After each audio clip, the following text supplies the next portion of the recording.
bagamba nti gwe waffe era entambula bagitadde mu bbaasa eno. Kaakati mukulu Sekanjako Achilles okuva wa mukulu isiko tukusaasiddeko nnyo obulwadde obukuluma, katusabe Katonda akusuuse ate obumanyi awulira bulungi nnyo.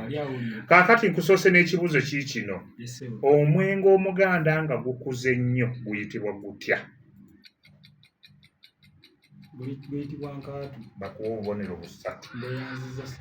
Bino by'ebyambalo omuko oba omulenzi byawa abazadde abamuzaalira omukyala, tubiyita tutya mu Luganda?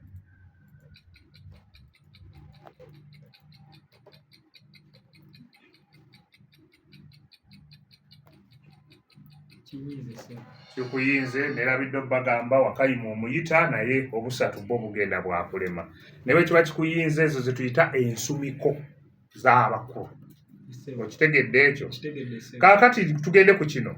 Obulwadde bw'obutulututtu obukwata abaana abawere buyitibwa butya? Namusuna. Teeba ekirala. Measles. Wakayima agaanye eyo tugiyita noga. Togiwulirangako. Nkututte ku kyokuna.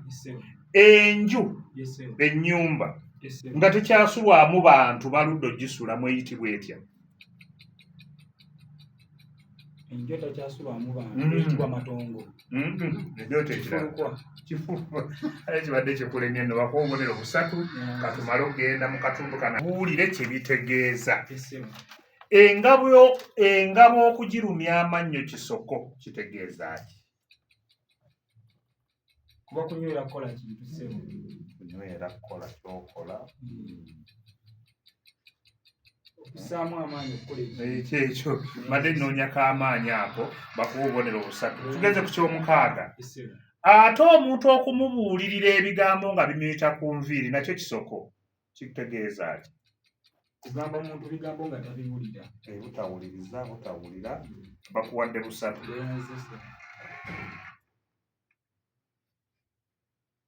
Okuluma ekikonde kisoko kitegeeza ki? Okuluma ekikonde kitegeeza kuba mwavu. Nkuba mwavu adde nkuteza akantu kange naye okabuuse bakuwummuzaamu bakuwadde obubonero busatu. Tugenda ne mukulu ani Sebulime gwe tuula bulungi. Njagala okutegeezaako bannaffe aba Hajati Sarah Bridal bano bambaza abagole bulungi nnyo. Balina buli musono gwa gomesi, balina abagole emikolo egy'okwanjula ebyo byonna tubirina. Tulina gomesi, tulina kye tuyite mu nshanana, obiyindi, obusuuti, ebitambi, ebiwuzi, aye ne tukutonera n'ekimuli oba tukolera ekimuli kya mwannyina omulungi kyatona. Kale budresi obuliko jangu obufune wane waffe ku Hajati Sarah Bridal. Tuli awo ku kizimbe okuli Equity Bank ku luguudo Edward Avenue wano mu kibuga Masaka. Onootera okutuuka wali ku kwewayo Vet Pharmacy. Kale kuba ku ssimu 0704 54 34 31. Tumirayo abantu baabo. Yanza nnyo okusookera ddala ntumirako omukulu w'essomero ly'e Kabale Sanje omukulu Ssempija Isaac. Nentumirako abayizi b'e Kabale Sanje bonna bakuŋŋaanidde awo ku Radio Buddu. Nentumirako Ssaabinkani 22 Mwonge Ronald. Nentumirako maama Nzaala Nakato Harriet ne kitange Kibuye Gerard. N'abatuuze b'Ekindwe bonna batumiddeko nnyo n'abayizi ba Senior 6. Ne kano ne bagamba nti ye Waswa Michael wa VHT social worker Kabale Sanje agambye nti akwagaliza buwanguzi. Nakiberu Sebulime agambye nti tomuswaza abakwagaliza buwanguzi. Namutebi Mariat Kaweesi wa siniya ya mukaaga nno.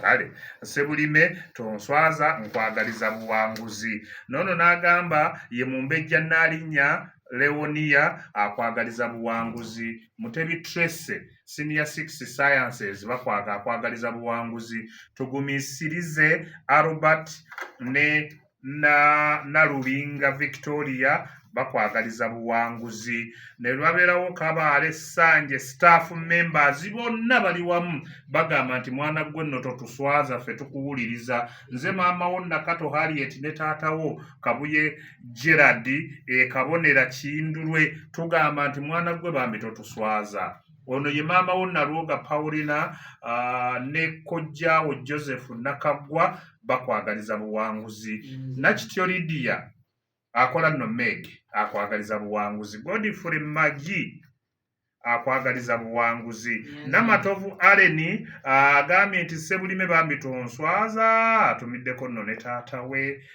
mwami Lwamboya Moses kale n'abalala bangi nnyo. Benoni ne Koreb senior 6 bakwagaliza buwanguzi.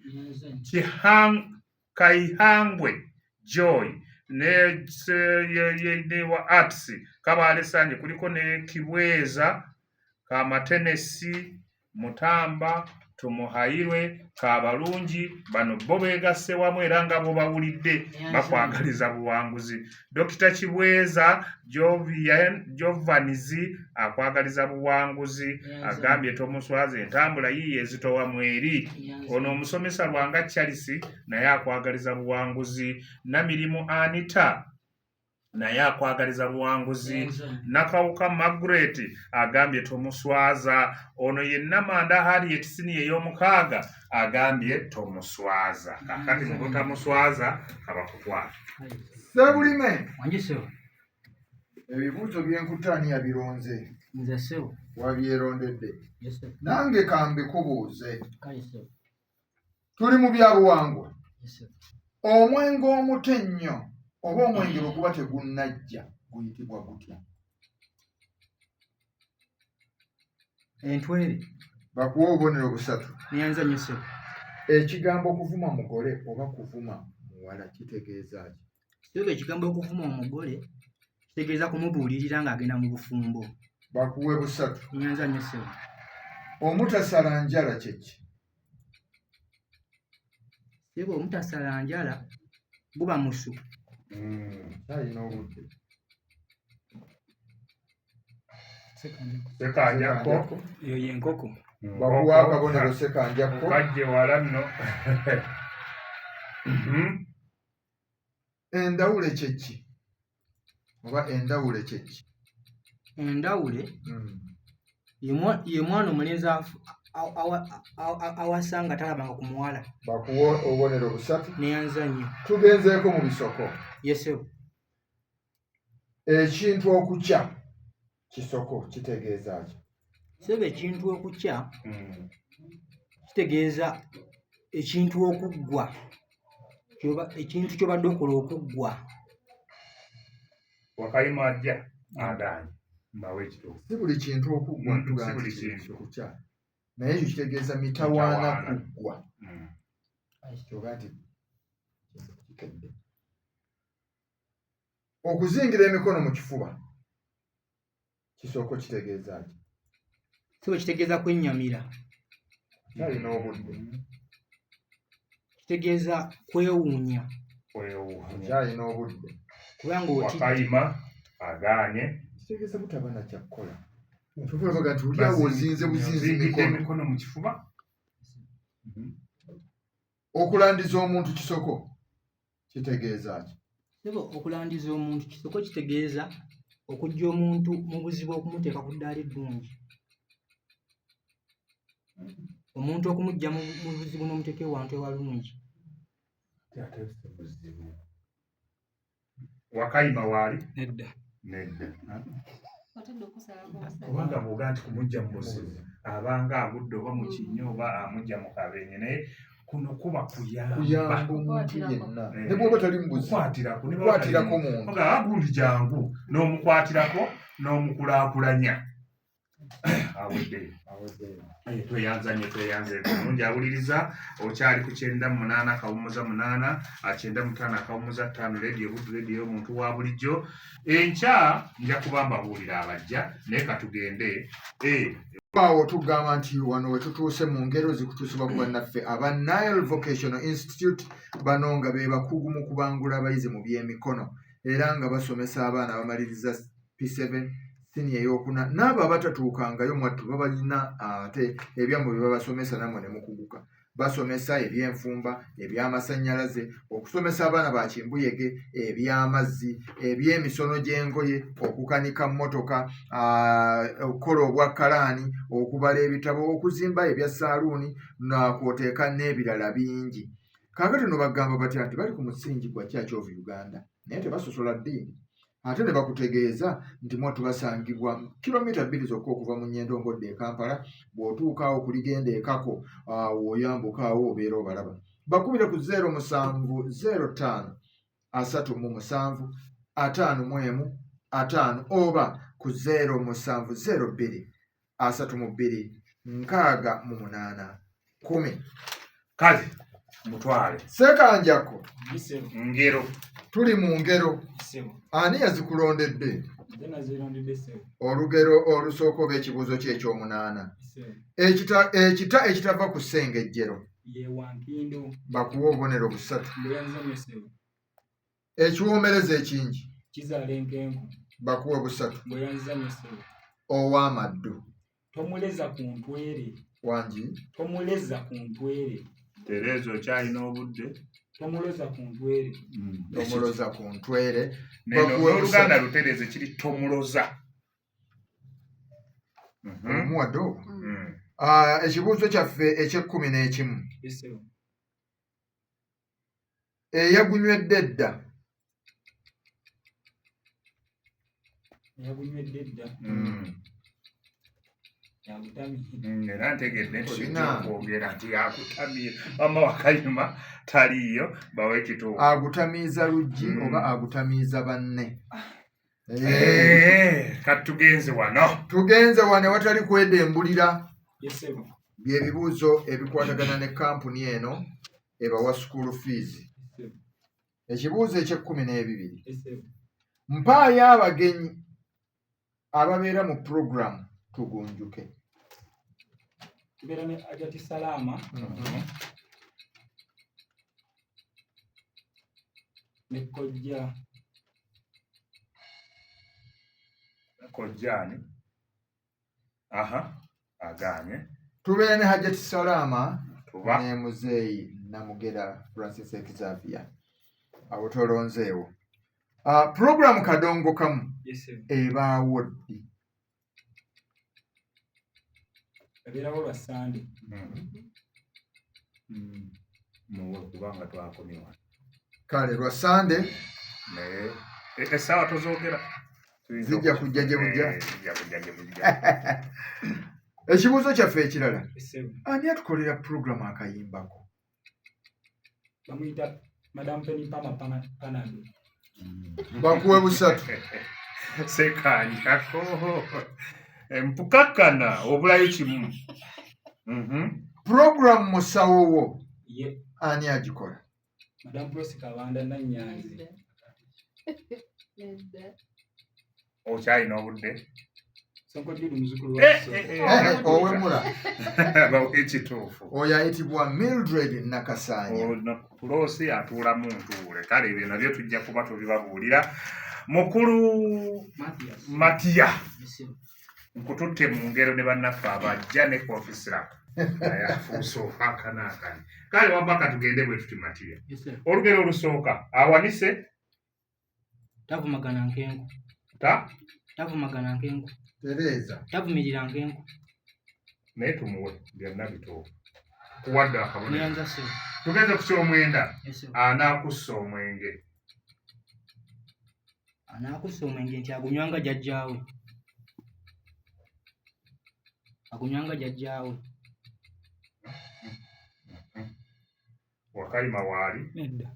nedda agaanye kuba buno obugambo bubiri bukulu ntiraba agunywanga jjajjaawe anaakussa omwenge oyo kale tugenze ku kibuuzo eky'ekkumi Gisebo. bisenge bya muyiisa Teriggwamu mwenge. bubonero busatu Neyanza nnyo ssebo. ekiwumbye engalabi Ssebo ekiwumya engalabi mwenge kubula. mwenge kubula awo nawo oyise Neyanza nnyo ssebo. nzize wano awatali kwedembulira pulogulaamu Gisebo. ebirwawo byerabirwa ekolwa abantu bameka wano ku leediyo Buddu? Ekolwa omuntu omu. Ani? Ndawula. Gweno Matiya Awakayima waali eyo ekolwa abantu babiri, kale ne bwali mpaddeko nti Ssaalongo John Jones yakuze n'alibadde nkikkiriza naye n'Omulangira Kalema. Kale tugeze ku kibuzo eky'13. Tulina pulogulaamu wano tumusinze. Mpaayo Reverend Father omu atera okubeera mu pulogulaamu eyo wano. Sebo Reverend Nanseera.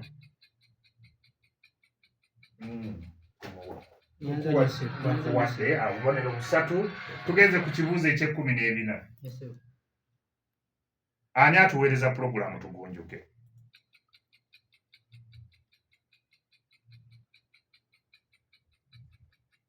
Mukulu Mulangira. Mulangira Kyabalangira bangi wano. Naye tumuwadde. Nyanza nnyo Sebo. Kale tugenze wano.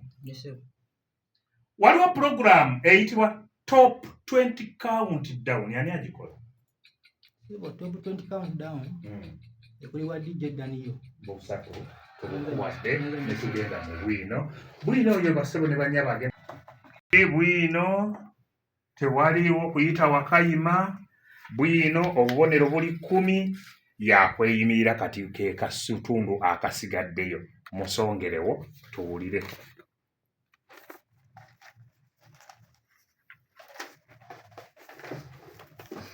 Wango mu nnyumba ya Wakayima gyotega amaggwa gye bakugobera. Awo olwatuuka nga Wango ayagala kulya Wakayima. Wango yalaba Wakayima agenza okwota akasana ku kasozi akaali kaliraanye amaka ge nga yeefubitika mu nnyumba ya Wakayima ng'akona beccekkerere. Bagamba nti kalina abiri olonde ejjinja nga kalaba. Kazzi Wakayima Wango amulendedde ng'ayingira mu nju ye. Wakayima ng'asalamu ga kubeera ddala ku kasozi okutuuka obudde bwe bunaamenyeka. Awo nga ku kirabiriza bazaana, Wakayima yadda eka. Bwe yatuuka okumpi n'enju ye n'atandika okwogerera waggulu nti, nze bwe mba ŋŋenda okuyingira mu nju yange ennyumba yange ngiyita. Bwe mpita nga mmanya nti mu nju temuli mutawaana. Nange bwe tempita nga mmanya nti mu nju yange mulimu omutawaana. Wakayima kyeyava atandika okweyisaayisa nti enju yange nga tawulirayo kanyego. Ko ye nti enju yange ga tempita gamba mulimu omutawaana. Kazzi bino byonna Wakayima abyogera ng'asuula mu matu ga Wango. Ko Wango mu mwoyo gwe nti otyo kakubye leka mpitabe. Wakayima alowooze nti mu nju ye kiri mulaala ajje mu bwebwene. Kyeyava ayitaba nti wu. Olwawulira Wango ng'ayitabye, Wakayima ng'amukubira nduulu nti ab'ekyalo mujje mu nnyambe, omubbi wuuno yannyingiridde dda mu nnyumba. Baliraana ba Wakayima olwawulira enduulu bajja na bugisi mufungize. Kale kigemuza nkuwadde obubonero 8 ne bwokomaawo. Obubonero buli bwokka bw'osomye enju yange wu awo w'obufunidde. Tubwe wa Matiya ate tulabe Bwino we bw'atugamba.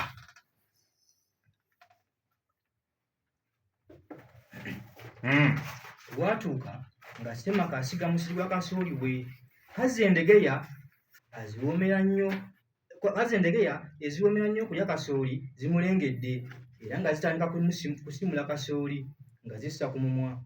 Naye nno n'essekannya buli lunaku yajjanga mu nnimiro eyo akwate obuwuka n'ensiriŋŋanyi era n'emmese ebiteeke ku w'embuule, naye bambi nga talya kasooli. Ssemaka olumu bwe yagenda okulambula ennimiro ye era alabe obanga kasooli gwe yasiga atandise okumera. Kyamubukako bwe yasanga nga kasooli we mungi asimuddwa era nga n'ebinyonyi byefuddemu koko mu kumulya. Bwe wamma omutwe ne gumuzunga. Bwe yaddayo eka ng'aleeta omutego gwe omunene ennyo, ebinyonyi mwe bigenda n'abisanga omwo nga bibulubuuta. nga ye yeekwatira mmume biyingira kye yakola ng'omutego aguleka mu nnimiro ye nga yeddiraka anti akamyuka omutezi ganyuka n'akasoolo. Matiya kabakuwa obubonero 6 tweyanzeeko omulungi awuliriza atwagala okwebaza ennyo bannaffe ab'amazima bugagga Quality Feeds mwebale nnyo mwebalire ddala ne bannaffe bano wammanga tugenda kubeera ne Nakibuye Specioza okuva wali mu Mbiriizi Modern Senior Secondary School ewayagala akwagala ate tubeere ne Lukanga Gonzaga okuva ku Kabuwoko Senior Secondary School be bagenda okuwumbawumba ebbinkaniro erya wano mu studio ate olwo tulinde ng'ennaku z'omwezi 13 Mateete tewali kulanga kulala tujja e Mateete n'ababbinkanyi bano bonna abagenda okubanga basatu twabafunye dda olwayo tufuna owokuna tulina Waguma Henry St. Stevens Kyotera tulina Nabukenya Sise Misanvu Secondary School tulina Ziwaloziasi St. Peregrine Nakatogo tugenda kufunayo ku bana 2 ku Sekanjako ne Sebulime twagalako omu tumugatte ku bano tuweze abaana 4 enkya tufune omwana owokutaano. Twagala okubeebaza ennyo mwenna abatambudde naffe mu mbeera efaanagana bw'etyo naye nga saagala kwerabira nnyo bannaffe aba Global Paints. Global Paints batuwagidde nnyo batukwatiddeko akabbinkano kano batugamba nti bo langi yaabwe eri mu maduuka gonna ne batunda ebizimbisibwa ne mu supermarket mweri. Tukugamba tulina ey'amazzi n'ey'amafuta tuzirina mu bika nga weather coat emulsion, undercoat emulsion, silk vein emulsion, flat emulsion, super gloss emulsion, high gloss emulsion. Langi yaffe ya Global Paint yeesigika ojja gisanga wonna mu ggwanga okumanya abo oba oyagadde tukyayako ku kibanja tusangibwa Nammanve neyita ku ssimu eno noti 772 4 98 87 be bannaffe abo aba Global Paints abatutuusaako akabbinkano kaffe ak'olulimi Oluganda bannaffe abavalekeevu mwebale nnyo. Saara Anti Joyce awo ekyabakuza ow'akacaayi ekibuuzo kyabalemye eggulo nabagambye nti omuntu atunda emmere oba caayi nga bw'obitunda awo atundira bayitawo batya awo tuyitawo kirabo kya mmere kiba kirabo kati awo byakulemye kale kati katugende ewa Kigemuzi ate Kigemuzi agemule Sekanja kotokwata ku maaso kubanga gw'obikose byonna biyina kutambula nga bwe biri. Kigemuzi bw'amala okugemula ate mbabulire tugenda kuzzaako pulogulaamu yaffe wootobadde ne mukulu Kibombo Salimu muzzukulu wa Ndugwa Lwakatende bw'abirya bw'awoza. Kale katumale ne mukulu kale ne Pulosi Nannyanzi bw'ava mu kabbinkano wano ng'amaze okugemula agenda mu pulogulaamu wotabadde neyanziza nnyo neyanzeege olunaku olwayo tubadde Sebulime Mathias okuva ku Kabale Sanje engero yafunyeewo 9 bwino n'afunawo 6 obuwangwa n'afunawo 9 ebisoko teyafunyeewo Radio Buddu n'alondayo 9 teyalonzeeyo omugatte gwa bubonero 33. Sekanjako Achilles owa Notre Dame engero yafunyeewo 9 bwino n'afunawo 8 obuwangwa n'afunawo 6 ebisoko n'afunawo 9 Radio Buddu n'afunawo 6 n'alondayo kamu omugatte gwa bubonero buli 39. Olunaku olwaleero tuyisizaawo Sekanjako Achilles owa Notre Dame n'omugatte gwa bubonero 39 kitegeeza nti yeegasse ku basatu wali abasoose okuyitawo betugenda okubeera nabo ng'ennaku z'omwezi 13 wali Mateete mu disitulikiti y'e Sembabule. Tweyanziza nnyo tweyanzeego omulungi awuliriza tuyozaayoza nnyo Sebulime Mathias owa Kabale Sanje okutuuka wano era nga bwe beesika mu ngalo mwebale nnyo mwebalire ddala ate okubanga olwanye masajja guno omutendera muzibu nnyo mwali bayitirivu ne Mukama yeebale kutuusa bannaffe aba Engineer Reuben bagenda kuwa ekirabo ate ne bannaffe aba Uganda Uganda Skilling Center nabo bakutegekedde ebirabaawo. Kale tweyanza nnyo omulungi awuliriza, twagala okwebaza ate era ne tuyozaayoza ne Ssekanja Kaakiriza okuva mu Notre Dame Secondary School okubanga ayiseewo okwegatta ku bayizi bano abalala abasatu. Katuwezezza abayizi bana Waguma Henry St. Stephen's Kyotera, Nabukenya Sise, Misanvu Secondary School, Zuwalozia, St. Peregrine Nakatogo, kati ne Ssekanja Kaakiriza okuva mu Notre Dame Senior Secondary School wali mu Nnyendo. Enkya tulinza okufuna ku Nakibuye Specioza, Mbirizi Modani ne Lukanga Gonzaga Kabwoko Senior Secondary School. Mubadde nno bawuliriza balungi mwenna bannaffe abali ku Good Samaritan, tetuyinza kugamba nti ki ne mwebale nnyo mwebalire ddala. Waliwo bannaffe Balutaaya Smile Shop wano wansi ku kizimbe kya Buddu Plaza, mwebale nnyo mwebalire ddala kutuwuliriza, mutugoberera bulungi. Bannaffe abali awo ku stage y'embalala mpita ono ng'ati akubuna abadde enkatta Bawire Embazuulu baani, mwebale nnyo mwebalire ddala. Unique Peace mu Nnyendo, bannange mwebale nnyo ab'omu Nnyendo awo bakola ki? Tubuulire. Bano basomesa baaba ba Unique. Tweyanziza nnyo tweyanzeege. Waliwo n'abalala bangi nnyo abatugoberera, mwebale nnyo mwebalire ddala ku kabbinkano kano okuba bwe kaatandikira kuba tukabuzaako olunaku lumu. Tweyanziza nnyo tweyanzeege. Joyce ekyabakuza ne bwe kinaaba ki simanyi kyakukola naye kanzijja ennyo akacaayi kange awo. Kuba Joyce ateekawo ekirediyo ekinene bwe kiti. Abantu ne bakuŋŋaana ne bawulirira awo akabbinkano. Mwebale nnyo mwebalire ddala ate mu mbeera efaanagana bwe boonooseka embeera bw'ete kyennyini. Kale tweyanza tweyanzeege, tubeebazizza nnyo mwenna ne gurupu yange gye mbadde nayo Ndawula Albert, Prosina Nyanzi, Kabanda, Mukwaya Jesse abadde atuteeka ku mutimbagano. Ebintu bino mbagamba nti ku mutimbagano gwaffe bibaayo. Essaawa yonna weyagalira gw'ogenda ku mutimbagano gwaffe n'oteekamu akabbinkano ka leediyo Buddu n'obifuna bulungi nga biri live. Ebibuuzo byonna ojja kubitegeera. DJ Daniel yabadde atutereeza amaloboozi. Tubasiibudde tubaagaliza ekiro ekirungi. Ssaabasajja Kabaka wa Buganda awangaale nnyo.